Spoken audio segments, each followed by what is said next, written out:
Hello guys, कैसे हैं आप लोग। आई होप आप लोग अच्छे होंगे और खुश होंगे और साथ ही अपनी पढ़ाई का ध्यान दे रहे होंगे। आज हम पॉलिटी में फिर से आपको पढ़ाने आई हूँ, लेकिन उसके साथ ही पढ़ना हमें आगे नहीं है, पीछे भी देखना है कि क्या क्या पढ़ा था, उसे भूल नहीं जाना है। उसके साथ ही उसे रिवीजन भी करना है। उस रिवीजन में हमें रिवीजन जो है वो सब में मेन होता है। अगर पढ़ें उससे पहले हम रिवीजन कर ले तो वो भूलेंगे नहीं। अगर हम आगे आगे सिर्फ बढ़ेंगे तो रिवीजन नहीं अगर कर रहे हैं, उसके साथ ही हम अगर रिवीजन नहीं कर रहे तो हम भूल जाएंगे जो भी पिछला, कितना भी अच्छे से हमें याद क्यों ना हो। कुछ दिन में अगर हम वापस, हमेशा हमें रिवीजन करते रहना चाहिए। जो भी पढ़ रहे हैं हम, आज जो पढ़ा है उसको कल रिवीजन कर लें, हफ्ते में एक बार फिर रिवीजन कर लें, महीने में करें, ऐसे हमेशा करते रहें। उससे एक बार दिमाग में अगर फिक्स हो जाता है तो फिर वो नहीं भूलता है। अगर बार बार रिवीजन नहीं करेंगे, एक बार पढ़ के छोड़ देंगे, ऐसा लगे हमें याद हो गया है, अब क्या पढ़ें, अब रिवीजन क्या करें। रिवीजन ही बहुत लोग नहीं करते, जिसकी वजह से बाद में प्रॉब्लम होती है। रिवीजन मेन है। तो सबसे पहले क्या करेंगे, हमने क्या पढ़ा था, सिटीजनशिप। सिटीजनशिप में 5 से 11 आर्टिकल थे जो मैंने आपको बताया था। सिटीजनशिप मतलब नागरिकता। उसमें क्या बताया था मैंने कि संविधान बनने के समय देश में, जब हमारा संविधान बना 26 नवंबर को 1950 को, मैंने बताया था उस वक्त भी आपको डेट कि 26 नवंबर 1950 को जब हमारा संविधान बना, उस समय जो भी हमारे देश में थे उन्हें अपने आप ही नागरिकता दे दी गई। उसके साथ ही जो मतलब ये उस दूसरे में हमने क्या लिखा है कि जब पाकिस्तान से जब ऐसे संविधान बनने के पहले अगर कुछ लोग, हमने 5वां ये था, और छठा क्या था कि पाकिस्तान से आए संविधान बनने के पहले जो भी लोग आए थे, 26 नवंबर 1950 के पहले जो भी पाकिस्तान से लोग आए थे उन्हें भी नागरिकता दे दी जाएगी। लेकिन उसके बाद मैंने 7वें में बताया था कि संविधान बनने की अगर बात, कोई ऐसा बाद में कोई सोचे कि मैं आऊँ और मुझे नागरिकता मिल जाए, ऐसा नहीं है। संविधान बनने से पहले जो भी हमारे देश में आ गया था पाकिस्तान से, बांग्लादेश से, इन लोगों को हमने नागरिकता दी थी, क्योंकि उस समय ये सब जो देश थे वो हमारा ही भाग थे। अब न हम टूट के 3 भाग में हो चुके हैं, लेकिन वो सब हमारे ही देश के एक पार्ट हैं। और उसके बाद मैंने बताया था स्वतंत्रता के बाद जो लोग थे, जैसे कि हमारा देश तो 1947 में आज़ाद हो गया था। ये देश हमारा 1947 में आज़ाद हुआ, लेकिन हमारा जो संविधान बना वो 1950 में बना। तो स्वतंत्रता के बाद, जैसे हमारा देश का जब बंटवारा हुआ, उसके बाद कुछ लोग पाकिस्तान में रह गए, कुछ लोग हमारे भारत देश में रहे। तो स्वतंत्रता के बाद अगर कोई आ रहा है, जैसे कुछ दिन वहाँ रहा हो, क्योंकि तुरंत तो हमारा संविधान बन के तैयार नहीं था, तो उसके वहाँ पर उसे नहीं ऐसा लग रहा है कि वहाँ रहना उसे अब नहीं ठीक लग रहा है, उसे भारत की नागरिकता चाहिए, तो उसके बाद अगर कोई आया हो संविधान बनने के पहले, स्वतंत्रता मिलने के बाद अगर संविधान बनने से पहले अगर कोई आ गया है तो उसे भी नागरिकता हम देंगे। इसे इन सिचुएशन में हम नागरिकता देंगे, लेकिन अगर बनने के बाद कोई आ रहा है तो उसे नागरिकता नहीं दी जाएगी। इसके साथ ही अगर आप मतलब कहीं एज ए टूरिस्ट गए, एजुकेशन के लिए गए, एम्प्लॉयमेंट के लिए गए, ऐसी कुछ रीज़न के लिए, और वहाँ पर कुछ दिन रह रहे हैं, क्योंकि अगर कोई एम्प्लॉयमेंट के लिए जा रहा है तो तुरंत 2-4 दिन में तो आएगा नहीं, जब तक वो वहाँ पे नौकरी कर रहा है तब तक तो वहीं रहेगा। लेकिन नौकरी कर रहा है या फिर पढ़ रहा है या फिर घूमने गया, इसका मतलब ये नहीं होता कि उसकी नागरिकता यहाँ की खत्म हो जाएगी, नहीं, उसकी नागरिकता रहेगी। और अगर उसके साथ ही उसमें ये हमारे संविधान में ये भी लिखा गया कि किन किन सिचुएशनों में मतलब खत्म कर दी जाएगी आपकी नागरिकता। तो उसमें क्या था, देश विरोधी, मैंने बताया था कि देश विरोधी अगर कोई काम करे, अगर कोई हमारे देश का टेररिस्ट बन जाए, आतंकवादी बन जाए और बम फोड़े, बोले मैं भारत देश का हूँ, तो ऐसी सिचुएशन में क्या होगा, हमारे देश की उसमें जो इज्जत है वो खराब हो, लोग हमारे देश के ऊपर उंगली उठाएंगे। तो ऐसी सिचुएशन में ही हमारे संविधान में लिखा गया है कि ऐसा कोई काम करे या फिर कोई हमारे देश का नाम लेकर किसी दूसरे देश में बम फोड़े या फिर कुछ ऐसा गलत करे जिसे मानवता के खिलाफ कहा जाए, तो और उसके साथ ही ऐसा नहीं कि दूसरे देश में फोड़े, हमारे देश में दूसरे देश में फोड़े और हमारे देश में नहीं फोड़े तो देश विरोधी हो गया, नहीं, हमारे देश में भी फोड़े। ऐसे मानवता के खिलाफ जो भी काम कर रहे हैं, तो ऐसी सिचुएशन में आपकी नागरिकता खत्म कर दी जाएगी। आप पागल हो गए हैं, कोई ऐसा उल्टा पल्टा काम कर रहे हैं जिससे कि देश का इज्जत जाएगी, तो उससे अच्छा है कि आपकी नागरिकता ही ख़त्म कर दी जाए। लेकिन हाँ, अगर आपकी नागरिकता ख़त्म कर दी जा रही है, इसका मतलब ये नहीं, इन्हें अगर आप कोई जुर्म कर रहे हैं, कोई ऐसा इलीगल काम करे, तो नागरिकता तो ख़त्म कर दी जाएगी, उसके साथ ही आपको आपके ऊपर कार्रवाई होगी। लेकिन जैसे कि कोई और सिचुएशन है, आप तो उस सिचुएशन में नागरिकता खत्म करने का मतलब ये नहीं होता कि आपको देश से बाहर फेंक देंगे, नहीं, आपको अब भारत देश में नहीं रहना, ऐसा नहीं है। आप भारत देश में ही रहेंगे, लेकिन आपके कुछ हक जो होते हैं, वो जो आपके राइट्स होते हैं, वो आपके छीन लिए जाएंगे। जैसे कि आप इलेक्शन नहीं लड़ सकते हैं, क्या नहीं लड़ सकते, इलेक्शन नहीं लड़ सकते हैं, वोट नहीं दे सकते हैं, उसके साथ ही वोट नहीं दे सकते, उसके साथ ही आप गवर्नमेंट की किसी ऊंची पोस्ट पे या कोई भी गवर्नमेंट एम्प्लॉय नहीं बन सकते हैं। जैसे कि आप जज नहीं, आप खुद ऐसा काम करें उसके बाद आपको जज बनाया जाएगा, आप ऐसे कैसे सोच सकते हैं? तब आप क्या न्याय क्या करेंगे जब आप खुद ही गलत हैं? और आपको ये जो एज ए जज या फिर कोई भी गवर्नमेंट एम्प्लॉय जो रहते हैं, उसमें आपको वो आपका हक छीन लिया जाएगा। लेकिन आप भारत देश में रहेंगे, उसके साथ ही आप जिएंगे, रहेंगे, खाएंगे, वो कर सकते हैं, लेकिन यहाँ से जो है आपके हक छीन लिए जाएंगे। कुछ ऐसे हक आपको बहुत सारी मतलब फैसिलिटी नागरिकता के तौर पे मिलती है, जो कि अगर कोई बाहर देश से आता है तो उसे नहीं मिलती है। नागरिकता जो हमारे देश का नागरिक होता है, उसका कैसा रहता है कि वो कहीं भी घूम सकता है, कुछ भी मतलब आप अगर आपको बोलने का अधिकार है, कुछ भी बोलने का अधिकार, ये मतलब नहीं है कि आप किसी को भी गाली दें या फिर किसी और का अधिकार जो है उसको हनन करें, नहीं, आपके भी कुछ एक लिमिट्स हैं, अधिकार दिए गए। इसका मतलब ये नहीं कि आप लिमिटलेस है, जितना मन करे जो बोले, जो मन करे वो करें, नहीं। उसके बाद मैंने बताया था नागरिकता संबंधी जो कानून बनाने का हक है वो सिर्फ संसद को है। संसद में भी मैंने बताया था गृह मंत्रालय को है। किसको है? गृह मंत्रालय को। आपको नागरिकता से जो भी मतलब उससे रिलेटेड जो भी बात है वो सिर्फ गृह मंत्रालय ही तय करता है। और जो हमने नागरिकता का कानून लिया है वो हमने यूके से लिया है। किससे लिया है? यूके से लिया है। और हमारी जो नागरिकता होती है वो एकहरी नागरिकता होती है। एकहरी का मतलब ये होता है कि अगर आप भारत देश के नागरिक हैं तो आपसे कोई पूछे तो आप ये नहीं बोल सकते कि मैं मतलब यूपी का नागरिक हूँ और भारत देश का भी नागरिक हूँ। नहीं, आप भारत देश के नागरिक हैं, सिटीजन जो है आप भारत, आपको एक ही नागरिकता दी गई है। दोहरी नागरिकता हमारे यूएसए में चलती है, वहाँ पर दोहरी नागरिकता, स्टेट की अलग नागरिकता होती है और एज ए सेंट्रल दूसरी नागरिकता होती है, ऐसे दो नागरिकता होती है। लेकिन हमारे देश में एकहरी नागरिकता है, जो कि देखिए कितनी अच्छी है। एकहरी नागरिकता के होते हुए हम जहाँ चाहे वहाँ रह सकते हैं और जो अपनी जो भी भाषा हो उसके साथ एज अ फ्रीडम हम रह सकते हैं और जहाँ चाहे वो वहाँ पर अपनी ज़मीन ले सकते हैं, एज अ बिजनेस कर कुछ भी मतलब ऐसा कर सकते हैं। हम पर कोई बंधन नहीं है एकहरी नागरिकता के तहत। और मैंने बताया था इसमें 5 ऐसे नियम हैं जिससे आपको नागरिकता मिलती है। एक बताया था जन्म, अगर आपका यहीं पे जन्म हुआ है, आपके माता पिता यहीं के हैं तो आपको जन्म के आधार पे मिल जाएगी। वंश के आधार पे माता पिता में से कोई एक यहाँ का हो लेकिन आप इस समय आप कहीं दूसरे देश में रह रहे हो तो लेकिन आपको उस सिचुएशन में आपको मतलब ऑफर किया जाएगा कि आप किस देश की नागरिकता लेना चाहते हैं। तो ऐसी चीज़ को बोलते हैं वंश के आधार पे। और तीसरी बताया था मैंने क्षेत्र के आधार पे। अगर कोई देश या फिर राज्य या फिर कोई भी ऐसी जगह जो हमारे देश में आके मिल जाए तो उन्हें अपने आप ही, वहाँ के लोग जो रहेंगे उन्हें अपने आप ही नागरिकता दे दी जाएगी। जैसे मैंने बताया था एग्जाम्पल के लिए बंगाल का परगना जिला और सिक्किम, जो कि पहले दूसरा एक देश था, उन्हें अब ऐसा नहीं है उन्हें नागरिकता संबंधित के वो अपना करना पड़ेगा गृह मंत्रालय से निवेदन कि मुझे नागरिकता चाहिए, नहीं, उन्हें अपने आप ही मिल जाएगी। और पंजाब पे सोचेगा, अगर आप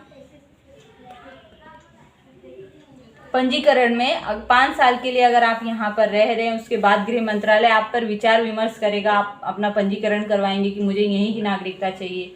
फिर उसके बाद वो सोचेगा कि आपके देश के प्रति कैसे विचार हैं, लोक हित में है, सब ऐसा सब वो सोचेगा। उसके बाद उसे देना है कि नहीं देना वो खुद डिसाइड करेगा। उसके बाद देशीकरण में मैंने बताया था कि कोई वैज्ञानिक हो या फिर कोई ऐसी पोस्ट पे हो तो उसे जो देश के लिए एक अच्छा काम कर रहा हो और उस सिचुएशन में 10 साल के लिए अगर देश में 10 साल के लिए यहाँ पे रहें तो उन्हें देशीकरण के तहत नागरिकता दी जाती है। और उसके बाद मैंने बताया था कि वीज़ा और पासपोर्ट का भी बताया था कि वीज़ा में कैसे, वीज़ा क्या होता है कि दूसरे देश में जो हम जा रहे हैं उससे परमिशन लेने के लिए वीज़ा रहता है, और पासपोर्ट हमें अपने देश से परमिशन लेनी होती है कि हम उस देश में जा रहे हैं, इस काम के लिए जा रहे हैं, इतने दिन के लिए जा रहे हैं। उसके बाद मैंने एक बताया था ओवरसीज नागरिकता।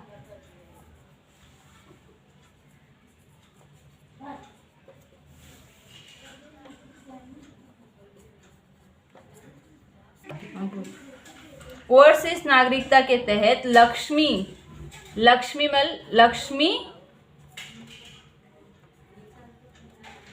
मल कमेटी जो थी मैंने बताया था, उसके तहत अगर कोई बिजनेसमैन बहुत बड़ा है जिसे मतलब देश के प्रति उसने बहुत सारे ऐसे काम किए हैं, तो उस सिचुएशन में उसे नागरिकता दी जाएगी और वो ऐसे व्यक्ति को फिर मतलब वीज़ा पासपोर्ट लेने की ज़रूरत नहीं है। वो जब चाहे तब हमारे देश में आके रह सकता है और जब मन चाहे जब जा सकता है।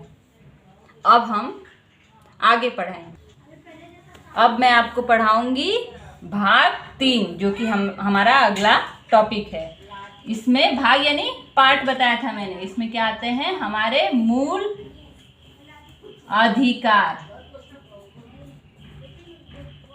क्या आते हैं? मूल अधिकार। ये कितने से आर्टिकल आते हैं? 12 से। उसमें कितना पढ़ा था?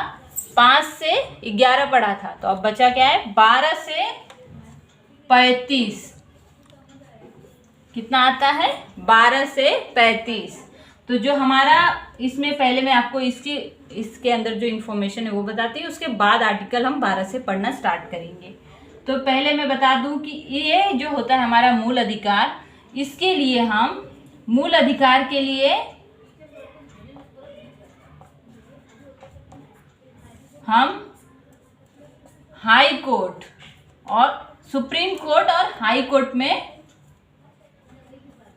कोर्ट जा सकते हैं। अगर हमारे मूल अधिकार का हनन हो रहा हो उस सिचुएशन में हम डायरेक्टली सुप्रीम कोर्ट या फिर हाई कोर्ट, किसी भी एज ए हाई कोर्ट में भी जा सकते हैं और सुप्रीम कोर्ट में भी जा सकते हैं। ऐसा नहीं है कि आप नीचे से मतलब एज ए डिस्ट्रिक्ट कोर्ट नीचे लेवल से नहीं, आप सीधा सुप्रीम कोर्ट में उस बात को आप रख सकते हैं कि मेरे मूल अधिकार का हनन हो रहा है और उस पर तुरंत कार्रवाई की जाएगी। ऐसा हमारे संविधान में देखिए कितनी अच्छे से, इतने स्ट्रांगली मूल अधिकार को दिया, इतना ज़्यादा इसे मतलब वेटेज दिया गया है कि आप इसके लिए ऐसा नहीं है कि आप नीचे से स्ट्रगल करते हुए फिर 10 बार नहीं, सीधे जाके आप सुप्रीम कोर्ट में इसको फाइल कर सकते हैं कि मेरे मूल अधिकार का हनन हो रहा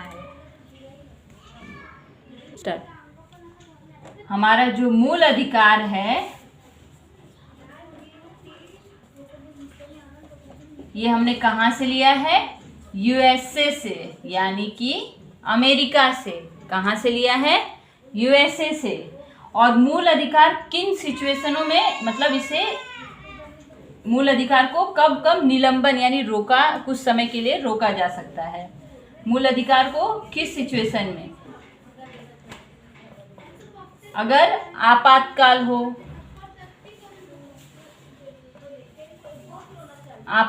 हो, जैसे कि हमारे देश का किसी दूसरे देश से अगर वॉर चल रही हो, लड़ाई चल रही हो, उस समय आप बोलें कि नहीं मेरा मूल अधिकार है कि मैं उस समय मूल अधिकार के लिए आप झगड़ा करने लगे। नहीं, उस समय कुछ समय के लिए सुप्रीम कोर्ट उस पर सुप्रीम कोर्ट नहीं, राष्ट्रपति उस पर रोक लगा सकते हैं।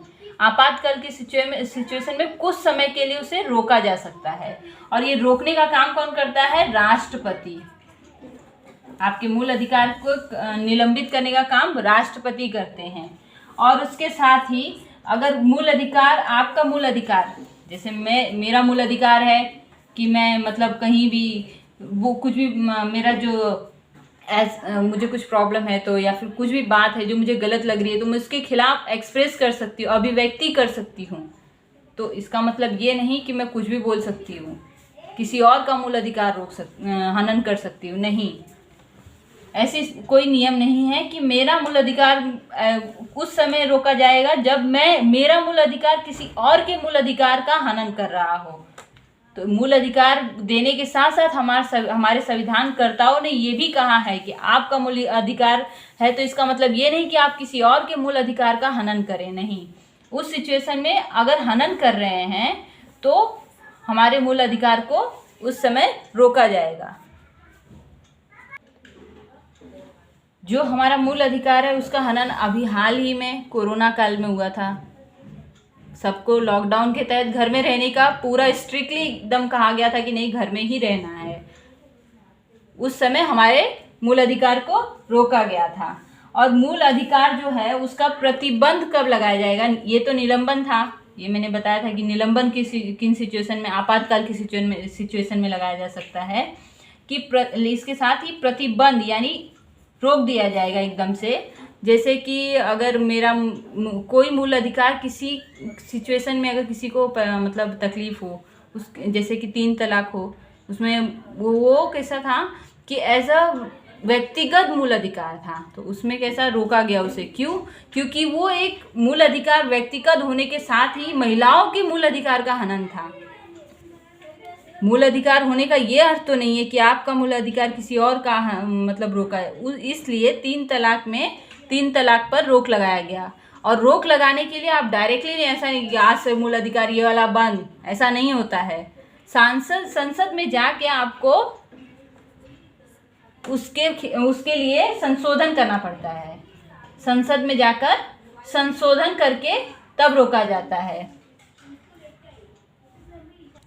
इसमें जैसे एक पहले भी ये भी था कि हमें संपत्ति रखने का अधिकार था, तो उसमें जब अगर गवर्नमेंट को भी वो संपत्ति की ज़रूरत पड़ती थी, उसके मतलब संपत्ति चाहिए तो उसके मुआवजा देती थी गवर्नमेंट, तो उसके खिलाफ लोग चाहते थे सुप्रीम कोर्ट में कि मेरे मूल अधिकार का हनन हो रहा है। इस बात को देखते हुए सुप्रीम कोर्ट ने मतलब ये कहा, मतलब संसद में फिर ये संशोधन किया गया कि जो ये संपत्ति का मूल अधिकार है इसे खत्म कर दिया जाए, जिसे राइट टू प्रॉपर्टी बोलते हैं। जैसे कि मेरी प्रॉपर्टी इतनी है तो मैं ये नहीं दूंगा किसी को, मेरी है, इसके खिलाफ मैं सुप्रीम कोर्ट में।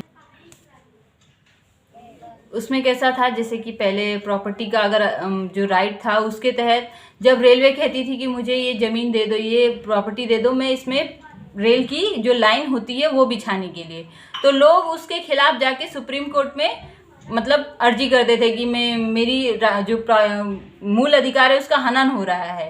तो अगर कोई नहीं देगा तो क्या रेलवे क्या कर रहा है? वो अपने लिए तो कर नहीं रहा है, ना ही एक जान के लिए कर रहा है, एक किसी पर्टिकुलर एक इंसान के लिए नहीं कर रहा है, वो तो एक सबके लिए कर रहा है, डेवलपमेंट, कंट्री के डेवलपमेंट के लिए कर रहा है। तो ऐसी सिचुएशन को जब देखा गया कि इसके खिलाफ बहुत ज़्यादा वो हो रहा है और ये एक तरह से इसको रोकना ज़रूरी है, तो उसके खिलाफ फिर इस पे प्रतिबंध लगा दिया गया है।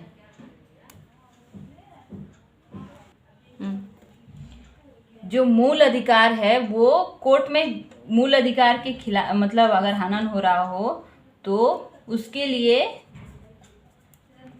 हम सुप्रीम कोर्ट में जाएंगे तो उसे वाद योग कहा जाता है, यानी डिस्कशन के लायक कहा गया है कि इस पे हम वाद विवाद यानी डिस्कशन कर सकते हैं।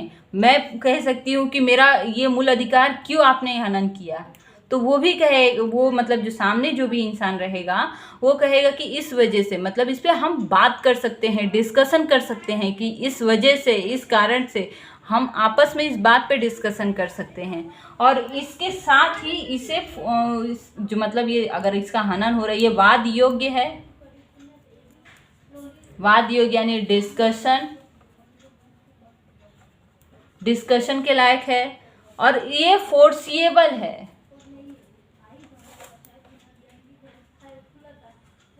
फोर्सिएबल है यानी कि अगर आपका मूल अधिकार का हनन हो रहा हो तो ये सुप्रीम कोर्ट एकदम डायरेक्टली आपके लिए खड़ा होगा और फोर्सिएबली यानी एकदम नहीं करना है तो करना है कि इनका अगर मूल अधिकार हनन हो रहा है तो आपको वो उसके खिलाफ खड़े होकर उनका साथ देकर उनका अधिकार का संरक्षण यानी उसे प्रोटेक्ट करना है।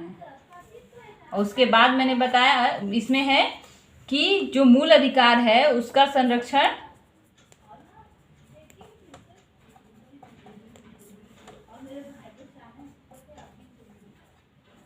रक्षा करने का काम स्टेट को दिया गया है। अब आप सोचेंगे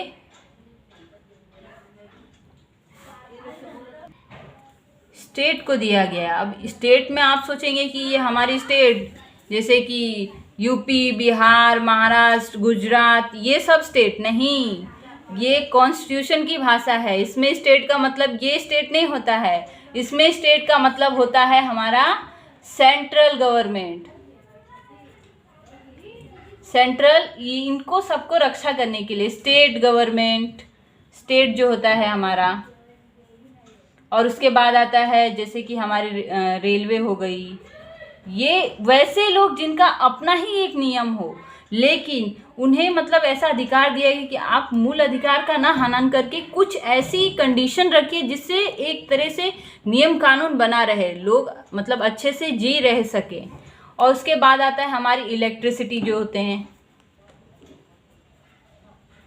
इलेक्ट्रिसिटी जो होते हैं डिपार्टमेंट, ऐसे जो अपनी खुद की अथॉरिटी होती है, जो स्टैट्यूटरी बॉडी होती है, जिनका अपना ही एक नियम होता है, उनको स्टेट कहा जाता है। जैसे कि सेंट्रल गवर्नमेंट जो होता है, सेंट्रल गवर्नमेंट, उसे भी कहा गया है कि आप लोगों के मूल अधिकार का रक्षण करें, उसे प्रोटेक्ट करें। स्टेट को भी कहा गया है कि आपको मतलब उनका रक्षण करें, और उसके साथ ये नहीं कि आपको नियम ऐसा अधिकार दे दें कि आप उनका, अगर सेंटर को ये अधिकार दे दिया जाए कि आप उनके मूल अधिकार को जब चाहे तब रोक सकते हैं, तो वो क्या करेगी? जब वो बोलेगी नहीं मेरे खिलाफ नहीं बोलना है, मुझे ही वोट देना है, ऐसा वो बोल सकता है। वो ऐसा हनन करके तो कुछ भी करवा सकते हैं ना, लेकिन इसके खिलाफ न कोई जाए, इसलिए ही हमारे संविधानकर्ताओं ने ये कहा है कि उनके मूल अधिकार का रक्षण करें। अगर किसी सिचुएशन में उनका मूल अधिकार का हनन हो रहा है, अगर खत्म कर दिया जा रहा है, तो उस सिचुएशन में वो सुप्रीम कोर्ट में जा सकते हैं। उसके बाद बताया गया है कि मूल अधिकार को जो है वो सीमित कर दिया जाएगा।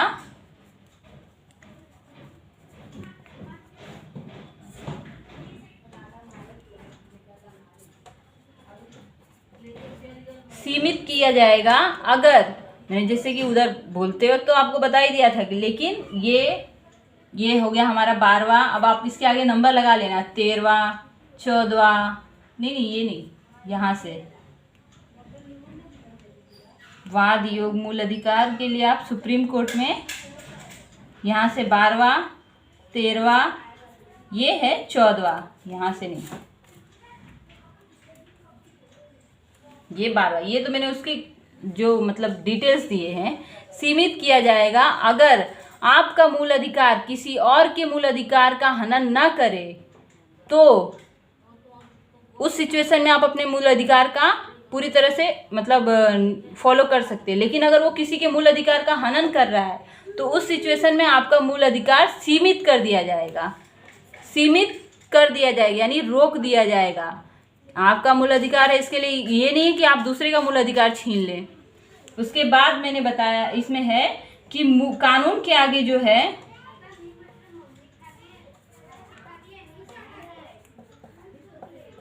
समानता,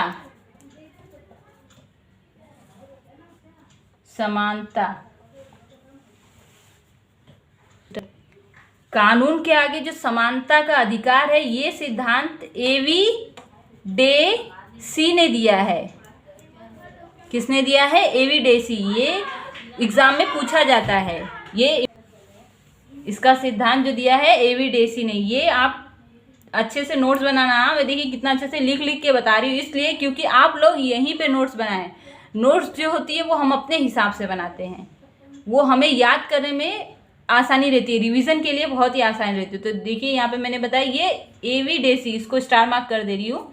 ये जो है एग्जाम में पूछा जाता है कि समानता का जो कानून के आगे अधिकार है, कानून के आगे समानता जो है वो एवी डेसी ने सिद्धांत दिया है। इसमें कैसा होता है कि उन्होंने मतलब ये कहा कि कानून के आगे कोई भी, जैसे कि आप बहुत ऊंची पोस्ट पे हैं, इसका मतलब ये नहीं कि आपके लिए अलग कानून रहेगा, नहीं।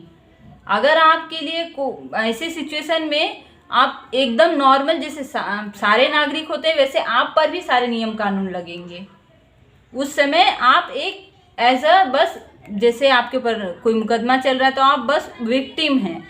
ऐसा नहीं कि आप वो थे, ऐसा बहुत बड़े पोस्ट पे थे तो आपके लिए कुछ अलग नियम होगा या फिर कुछ छूट मिलेगी, नहीं। इनको कुछ अलग कानून है, इनके लिए कुछ कम सज़ा नहीं। सबके लिए एक समान सजा है। और उसके साथ ही हमारे संविधानकर्ताओं ने कहा था कि अगर कानून बनने से पहले जो मूल अधिकार होता है उनका संरक्षण के लिए उन्होंने कहा था कि मूल अधिकार जो होता है संविधान में, कानून बनने से पहले और बाद में, पहले जो भी ऐसे कुछ ऐसे नियम भी हमारे जो 1857 के 67 के बने हुए, तो जो उस समय तो देश भी नहीं आज़ाद था, उस समय भी जो भी ऐसे नियम रहेंगे जो मूल अधिकार के लिए बनाए गए रहेंगे उसे हम नहीं मतलब ख़त्म कर सकते हैं। और उसमें कोई भी ऐसा नियम नहीं होना चाहिए जो मूल अधिकार को ख़त्म करे। और बाद में भी कोई ऐसा नियम नहीं बनाया जाएगा। बाद में देखिए कितना दूर तक की सोच उन्होंने रखा है, जो कि अगर वो तो बनाकर चले जाएंगे, लेकिन अगर ऐसा बाद में पोस्ट नहीं लिखेंगे रहेगा तो बाद में तो जो नेता हमारे होते हैं कुछ अच्छे होते हैं, कुछ बुरे भी होते हैं, तो वो अपने सहूलियत के हिसाब से मूल अधिकार का हनन करेंगे, उसे रोकेंगे कि नहीं ये नहीं होगा।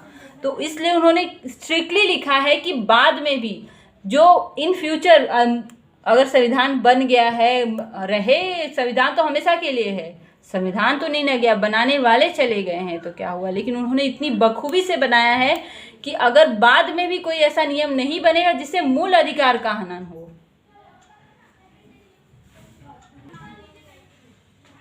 मूल अधिकार में हमारे ये भी कहा गया है कि किसी को हम जाति के आधार पर यानी कोई ऊंची जाति का है और नीची जाति वाले लोग को उनके अधिकार का हनन हो नहीं, सबके लिए एक समान मूल अधिकार है। किसी के लिए अलग नहीं है कि ऊंची जाति के लिए अलग, नीची जाति के लिए अलग, सब जातियां एक समान हैं हमारे संविधान और हमारे लिए भी होने चाहिए। ये जाति धर्म कुछ नहीं है, हम एक अच्छे इंसान हो ये जरूरी है। चल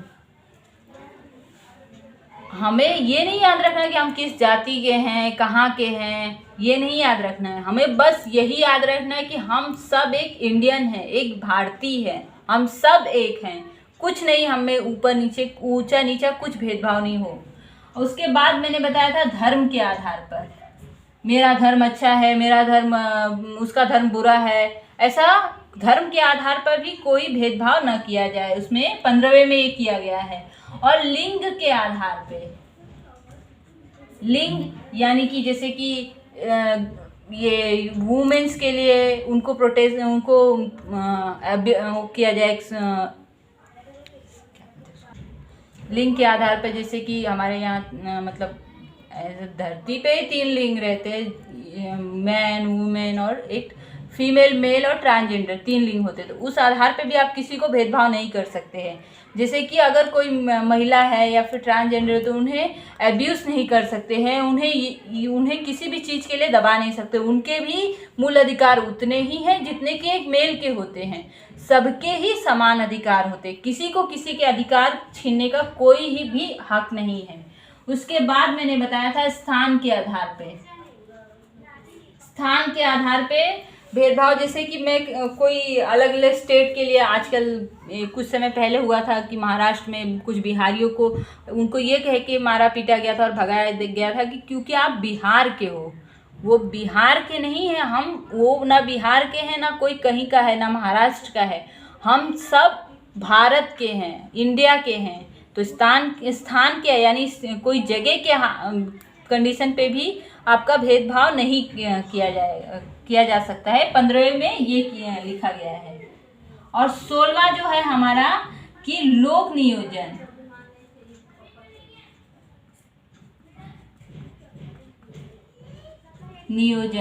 इसमें कैसा है कि इक्वलिटी ऑफ अपॉर्चुनिटी,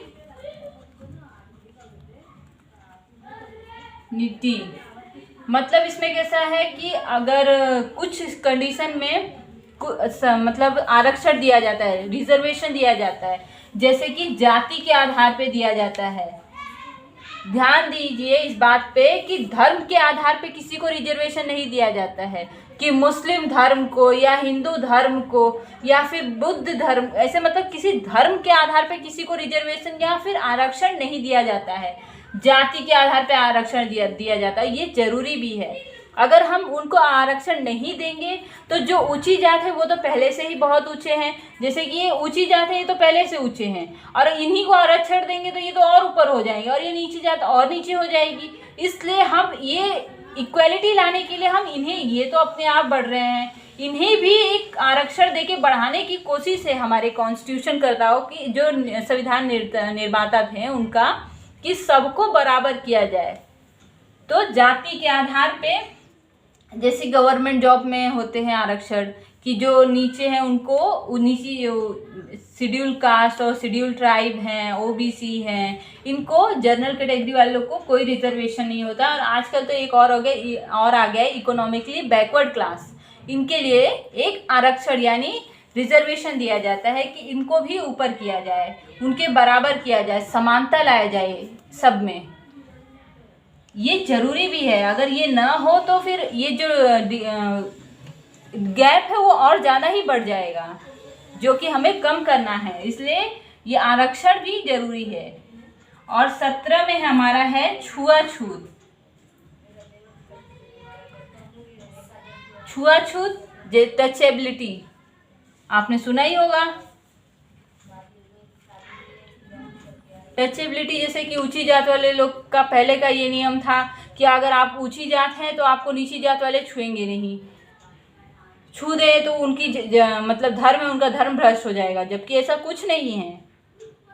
तो इसलिए छुआछूत के बेस पे भी आप किसी को डिस्क्रिमिनेट नहीं कर सकते हैं, बिल्कुल भी किसी भी बेस पे आप उनको कि आपकी जाति का नीची है इसलिए आप किसी को छुआछूत ये नहीं कर सकते हैं। ऐसा बहुत पहले आपने भी सुना कि नीची जात वाले लोग के लिए था कि आपके लिए अलग कुआं रहेगा, आप कुएं से पानी नहीं भर सकते हैं, आपके ऐसे ऐसे बहुत सारे थे। और 18वां जो है उपाधि। उपाधि यानी कि आप सरनेम नहीं लगा सकते हैं। सरनेम मतलब हमारा सरनेम नहीं, जो हमें एज अ पेरेंट्स से मिलता वो नहीं। सरनेम यानी अगर किसी को ये पद्म भूषण या फिर भारत रत्न मिला है,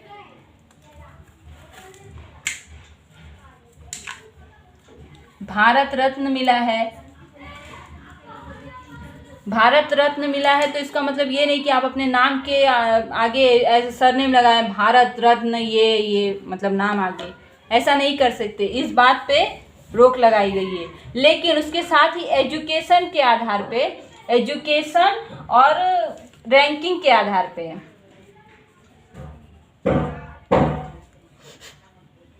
एजुकेशन के आधार पे मतलब कोई अगर डॉक्टर है, वकील है, प्रोफेसर है तो वो लिखते हैं प्रोफेसर ये, डॉक्टर ये, मतलब कोई भी हो जैसे डॉक्टर ये, तो वो एजुकेशन और रैंकिंग एजुकेशन के आधार पे लगा सकते हैं। और ये जो उपाधि वाला जो कानून है, ये छुआछूत वाला जो कानून है, ये 1955 में बना था 1955 में, लेकिन इसे सख्ती से इन्फोर्स किया गया था वो 1989 यानी 1989 में इसे इन्फोर्स किया गया था कि ये एकदम से रोक लगाया जाए इस बात पर।